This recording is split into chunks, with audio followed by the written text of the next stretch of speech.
ইসরায়েলের প্রধানমন্ত্রী বেনিয়ামিন নেতানিয়াহুর বাড়ি লক্ষ্য করে আবারও বোমা হামলার ঘটনা ঘটেছে। শনিবার উত্তরাঞ্চলীয় ইসরায়েলের সিজারিয়ায় অবস্থিত নেতানিয়াহুর বাড়িতে এই হামলা চালানো হয়। ইসরায়েলি পুলিশের বরাত দিয়ে এ খবর প্রকাশ করেছে বার্তা সংস্থা রয়টার্স। এমন হামলার পর হুঁশিয়ারি উচ্চারণ করেছেন ইসরায়েলের নতুন প্রতিরক্ষা মন্ত্রী ইসরায়েল কাটস।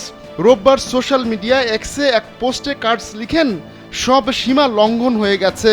এমন হামলার পর ইসরায়েলের নিরাপত্তা ও বিচারিক সংস্থাগুলোকে প্রয়োজনীয় পদক্ষেপ নেওয়ার আহ্বানও জানিয়েছেন তিনি।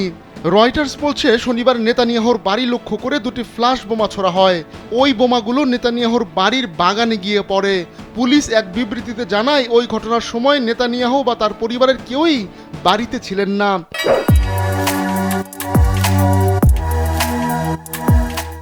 আর এ ঘটনায় ক্ষয়ক্ষতিরও খবর পাওয়া যায়নি। এদিকে ইসরায়েলের প্রেসিডেন্ট আইজ্যাক হার্জগও এ হামলার নিন্দা জানিয়েছেন।